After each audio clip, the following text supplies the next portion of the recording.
Now, Tuesday will mark the beginning of Women's Month in South Africa.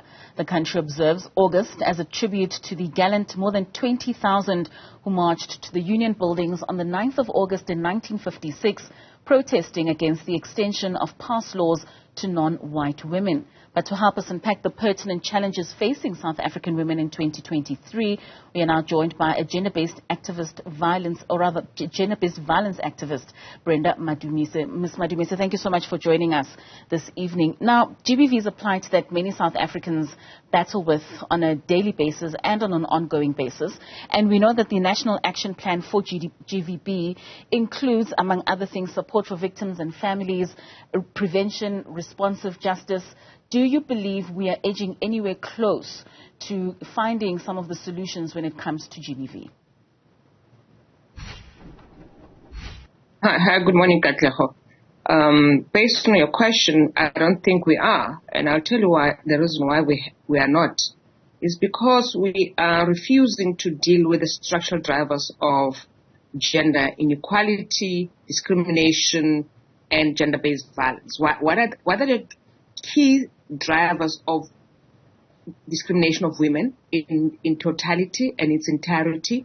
What are the structural drivers of sexism? What are the structural drivers of gender-based violence? Once we do that and we are honest about what drives gender-based violence in this country, what drives inequality of amongst women, rural,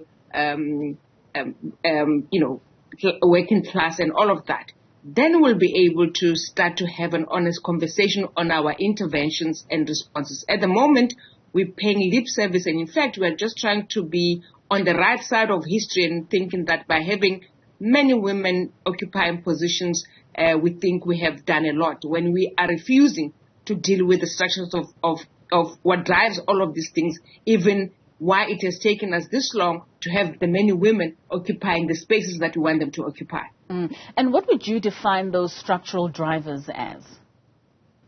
So the structural drivers are, the first and foremost, is let's deal with what we all should be aware of and we know is that the default in everything that we do in our lives is a man.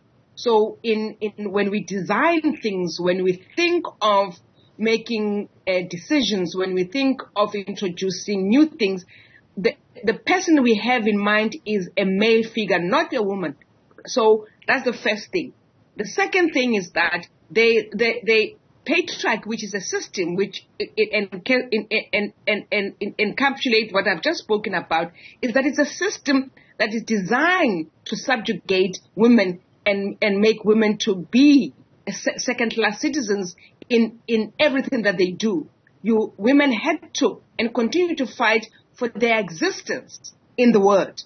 They continue to fight for recognition in the world. They continue to fight for basic humanity and basic human rights. They continue to fight for them to have equal pay for equal work.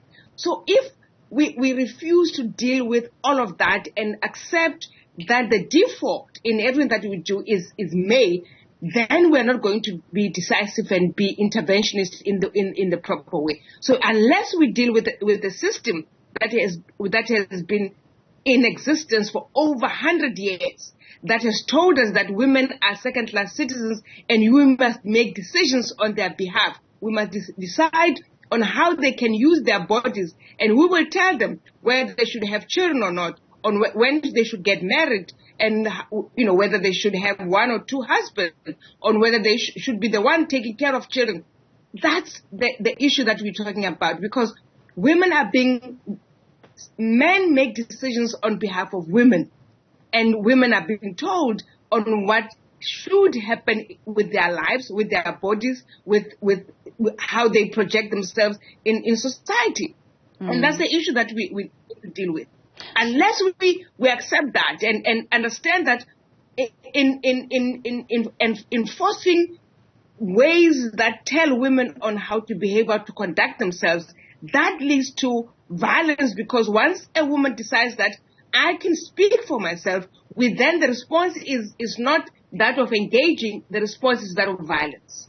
So in influencing the system that already exists, do you believe that with women occupying certain spaces, be it in leading civil society organizations or sitting in parliament or even in business, do you believe there could be a dent towards gender-based violence in having those voices of those women in those particular spaces being the ones running in the forefront and helping with GBV? It should, and I'll tell you why I say it should, because once you have more women in these spaces, they start to introduce a particular thinking. Remember, women see and view things differently from men. So if you are going to design a transport system, for instance, a woman takes into account how she commutes from home to work and take into account children and all of that. When men design things, they don't have that in consideration. Men is about masculinity and having big things and getting the prize out of all of that, right?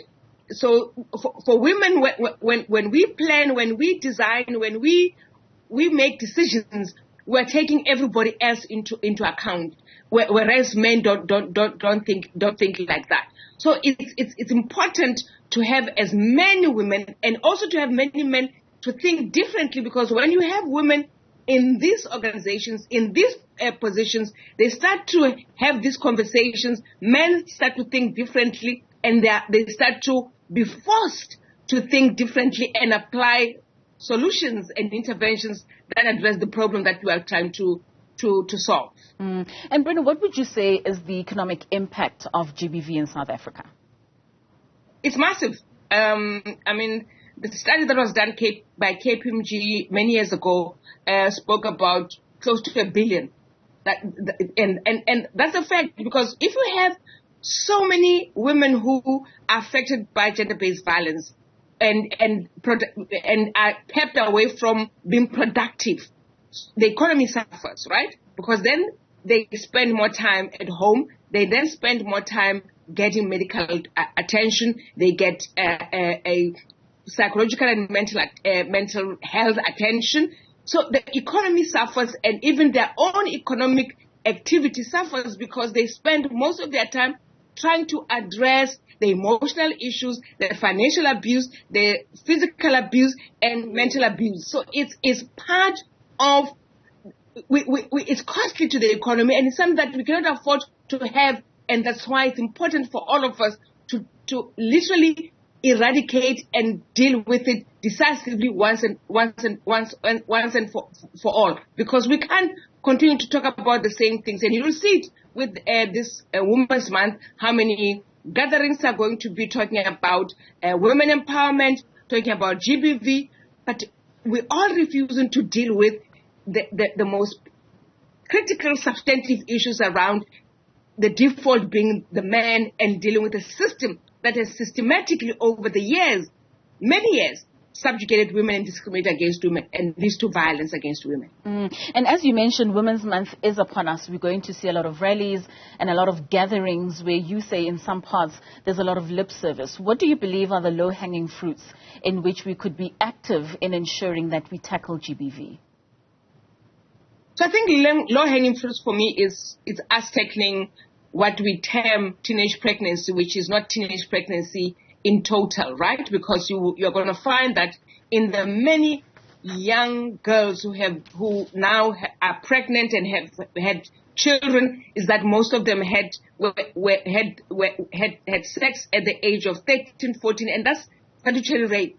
And long-haired fruit for us is that we deal with those decisively, where we track the responsible perpetrators for impregnating these young girls, and then getting the responsible fathers of these children to take responsibility for them, for those children, and then start to have a program for these young girls to understand and know that their life does not start and stop with what has happened to them, that we introduce programs that gives them confidence, assertiveness, and that there is life beyond having a child at the age of 16, at the age of 15, at the age of 14, at the age of 17. So for me, the biggest drive and the low-hanging fruit that we should be rallying around as a country at the moment is to stem what we call teenage pregnancy, which is not just teenage pregnancy, as I said, is also statutory rape because it's young children of the age of 10, 11, 12 who have fallen pregnant, meaning that they were raped. If we find that the perpetrator is actually of age of majority, so we need to look at that and address it and stem it out in society. We most certainly do. It does seem that we still have a very long way to go with regards to addressing some of those issues out of GBV. Thank you so much for your time this evening. That was gender-based violence activist Brenda Madumise speaking to us there on the strategies that need to be taken heed of in order for us to be able to make a dent when it comes to GBV.